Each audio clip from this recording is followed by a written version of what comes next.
You're listening to the English version of this podcast episode. Para escuchar en español, sigue el enlace en la descripción de este episodio. The 1960s was the start of the Chicano movement, el Movimiento. Down with violence! Abajo! Down with racism! Abajo! Down with sexism! Abajo! Si se puede! Si Activists like César, Chávez, and Dolores Huerta were on the front lines, calling for civil rights and social justice for Mexican Americans after facing decades of discrimination. This was a time when Mexican Americans started a movement to embrace the term Chicano and celebrated their indigenous roots. And then we asked him, what do you know about the 20,000 years of Indian civilization that is part of our heritage? What do you know about the tortilla? Chicanos fought for labor rights, land reclamation, and education reform.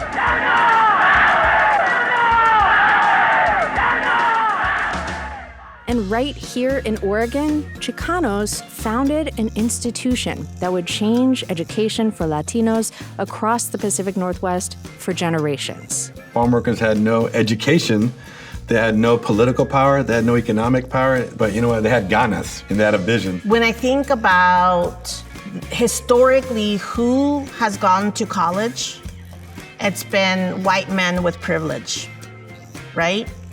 Underrepresented students, students of color, indigenous students haven't even experienced first generation in college. Our community always stepped up. They were beautiful people. They knew what it was all about. And without that community, I know it would have been much more difficult than it was. I'm Jen Chavez, and this is The Evergreen, a podcast about the place you call home. Today, an Oregon story you may have never heard before, but it's one you should know. It's the story of Colegio César Chávez, the first accredited independent Chicano university in U.S. history, and how it continues to inspire as the Latino community in Oregon fights against its erasure. Producer Alicia Avila has the story. Let me take you back to the early 1970s. The Latin rock band Santana released their second studio album, Abraxas, with hits like Black Magic Woman and Oye Como Va. And Malo just dropped their 1972 hit, Suavecito. It was also the time when Chicanos in the rural area of Mount Angel, Oregon, saw an opportunity to create something big. People need to understand that it was a very hard, difficult situation that we undertook. It didn't happen by accident. We were proponents of multicultural Latino Chicano studies, bilingual education, external degree credit for life experiences. These are some of the founders of Colegio César Chávez. Sonny Montes. My name is Celedonio Montes Jr. Here in Oregon, everybody calls me Sonny. And José Romero. My name is José M. Romero. These two call each other compa, short for compadre. And they've been advocates of educational reform for several decades, with lots of spunk and fighting spirit still left. We've never had a president of a four-year institution, but then when I think about it, you mentioned the co-presidency of Colegio. You and I were probably the first Chicano Latino presidents of a college in the Northwest. The only reason we took it is because nobody else wanted to do the job. Colegio has an interesting history. It came about because Mount Angel College was facing declining student enrollment and mounting debt. Colegio's mission was to provide educational opportunities for those who had been traditionally denied access to higher education, and that included Oregon's migrant farm worker population. This is Natalia Fernandez.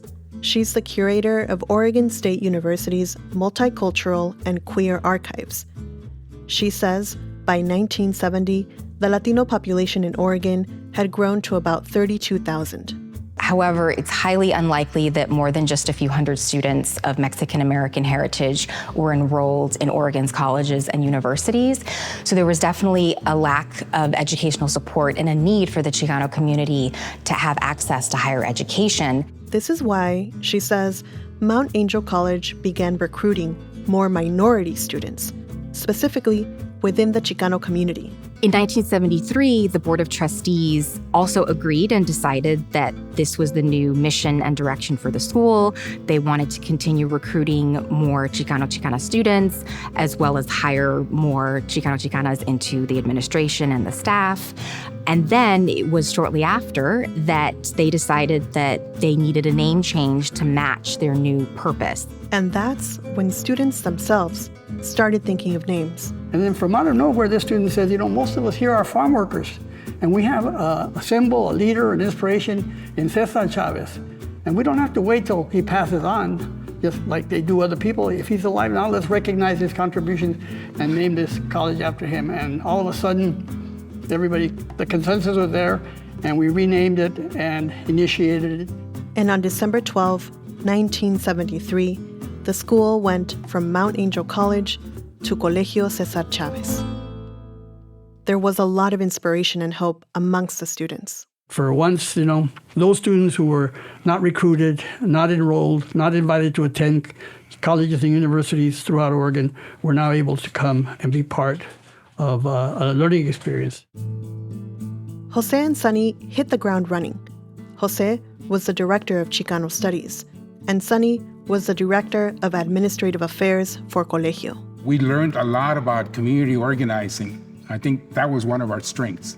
That helped us throughout the process and throughout the years that we spent at Colegio César Chávez. We knew what the issues were. We would sit down as a group and discuss strategies. What did we want to accomplish at the colegio? During its operation, the school created a College Without Walls program. It was an empowering and flexible project where students could get college credit for their work and experience outside of the classroom. This meant students who worked as aides or who worked for social service agencies could take those experiences and convert them into a portfolio. And provide them an opportunity to work and to learn and to experience. It helped us a lot in meeting the needs of our students. Some didn't have to be there all the time, but they could come in on weekends, or some could come quarterly for reviews of their portfolio.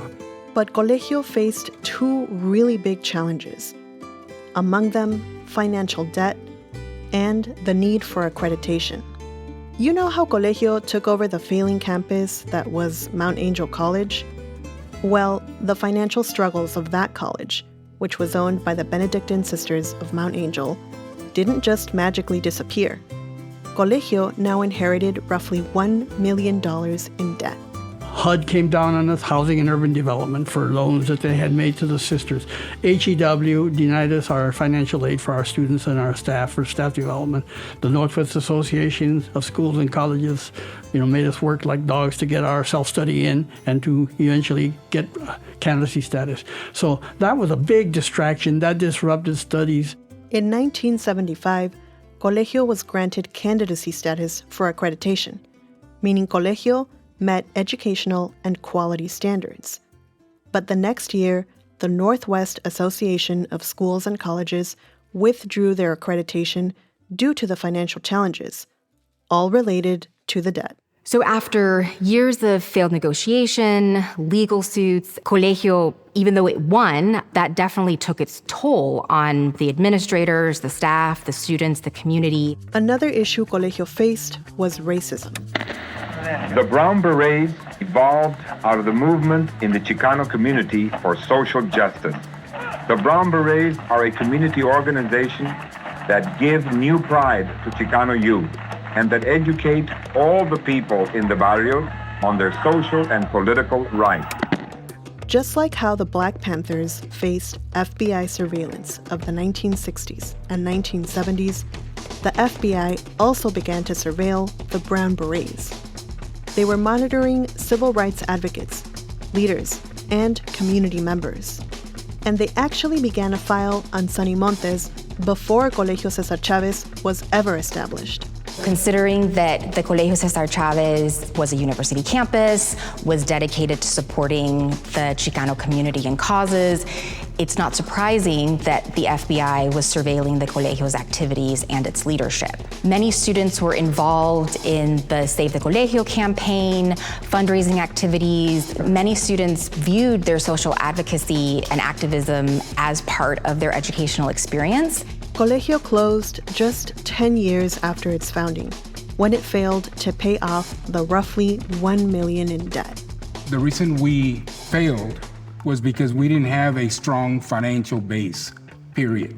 And a lot of it had to do with discrimination and racism and the lack of programs to work with our communities. We were facing some obstacles with state police at FBI that normal organizations or institutions of higher education never experienced. These legal battles were hard fought, they were really challenging, and they took up a lot of time and resources that were then not devoted to the care and development of Colegio, and that had a lasting impact.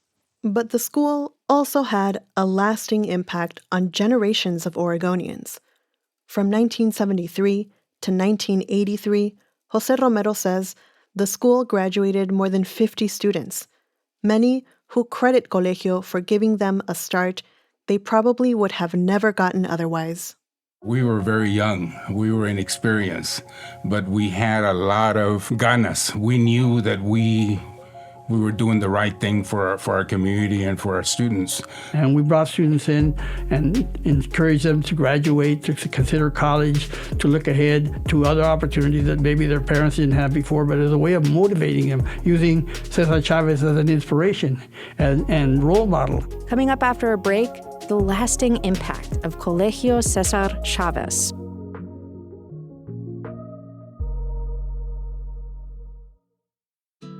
Thanks for listening to The Evergreen, our podcast from OPB about the place you call home.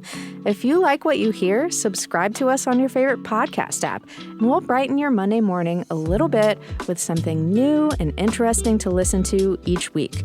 And remember, this episode about the historic Colegio César Chávez in Spanish and English, and all the great OPB reporting and storytelling you hear on this show is made possible by the support of many thousands of OPB members.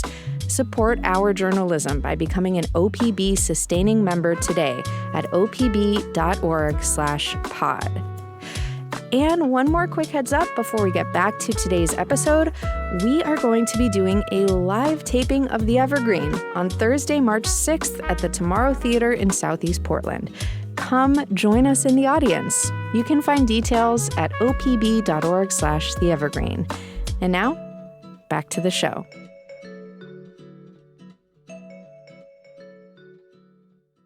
I never thought in my life that I would say, oh, I want to go to college or I want to go to school. We never thought, that we would get the opportunity. Candelaria Vélez is an advocate for Colegio César Chávez.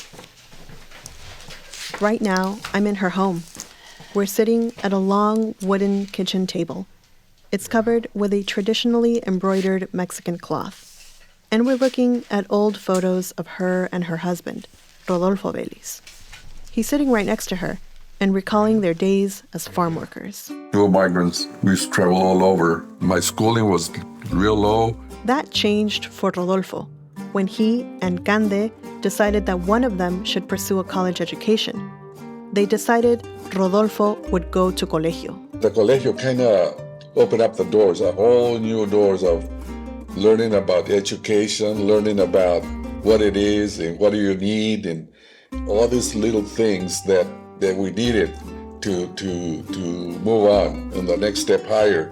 Once we start getting educated in education and open up our ears, our eyes up, now we started focusing in our kids to go to school.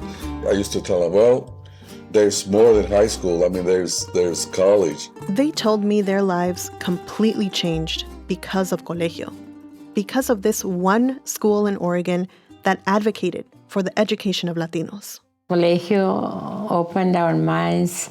It taught us that what you can accomplish by getting an education. We went to a lot of demonstrations, and we would help with whatever we could. So we were involved with the labor movement. We were involved with the colegio. I think that's why Anthony is involved in a lot of stuff, because we were involved in a lot of stuff. She's talking about her son, Anthony Vélez. He's a fifth-generation Oregonian and community leader. In 2020, Anthony founded Poder, Oregon's Latino Leadership Network.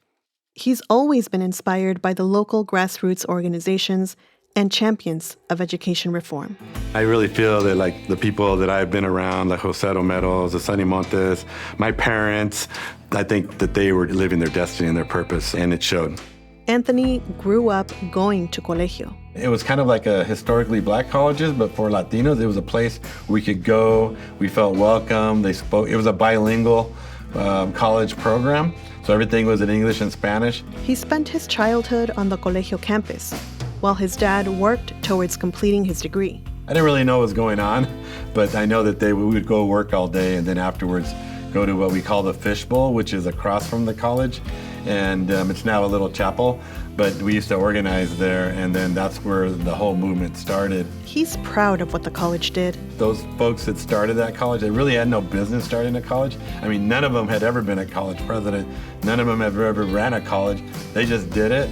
It was one of the greatest accomplishments for any Oregonian in history, especially farm workers, right?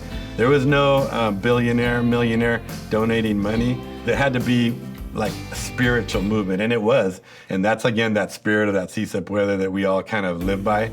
A lot of our community is still first generation. Their parents have never, ever stepped on a college campus. They don't even know what college is. You could talk to them and explain it to them, but they still wouldn't know until they actually go and they see and experience it.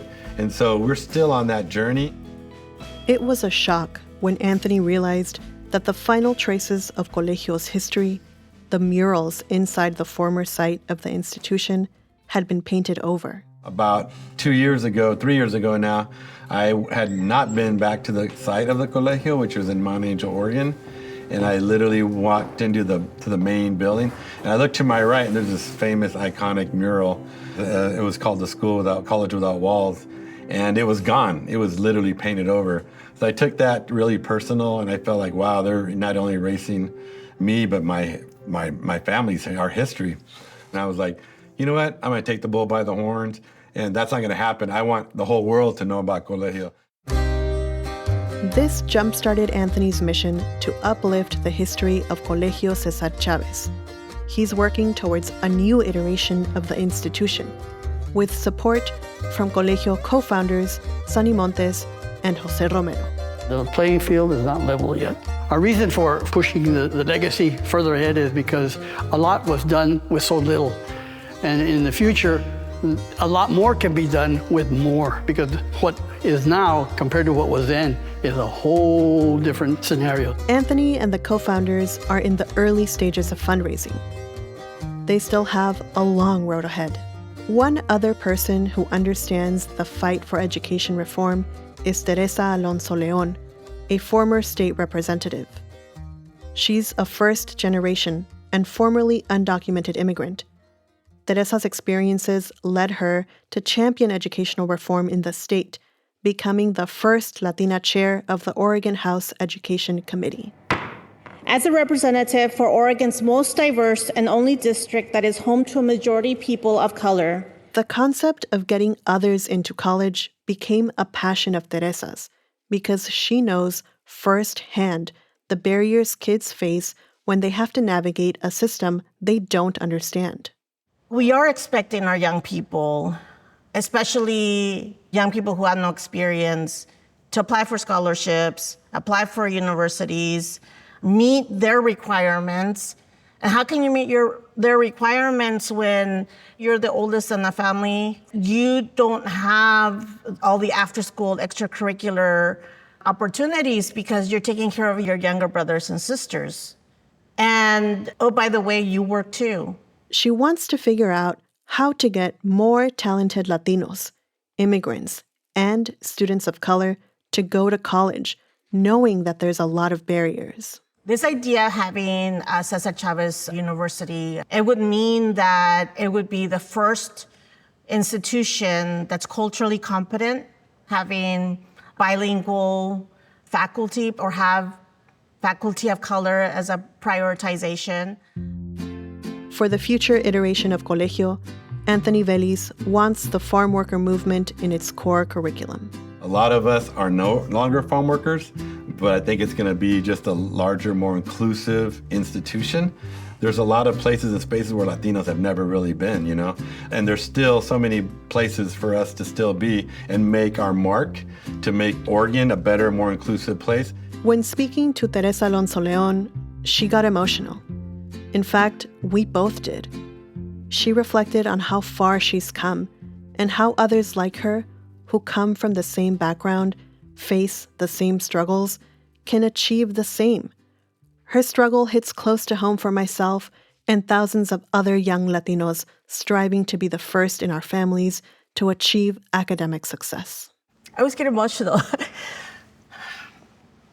There's another little girl like me who has dreams and aspirations. As an immigrant, farm worker, somebody who was formerly undocumented, sometimes we don't see the future and our own potential.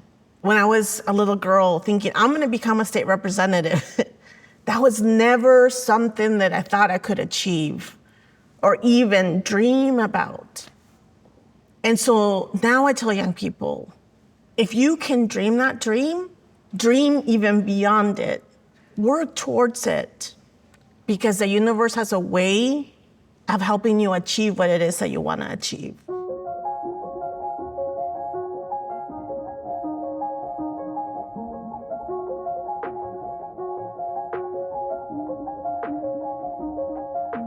Thanks for listening to The Evergreen, a podcast from OPB. To watch the Oregon Experience documentary Alicia Avila produced on Colegio César Chávez, click the link in the description of this episode. Mia Estrada produced this episode, and our technical director is Stephen Cray. Nolene Silva engineered the episode. The OPB podcast team also includes Julie Sabatier and Sage Van Wing. Alicia Avila and Mira Powell did the interviews you heard. The music in this episode is from Audio Network. We also used clips from the PBS Independent Lens documentary Dolores, a documentary from RMPBS called La Raza de Colorado, El Movimiento, UCLA Film and Television Archive video called Chicano Moratorium, A Question of Freedom from 1971, and the Oregon House Democratic Caucus. If you have a question for us, don't forget you can always reach out. You can reach us by email at theevergreen@opb.org. I'm Jen Chavez. Nos vemos.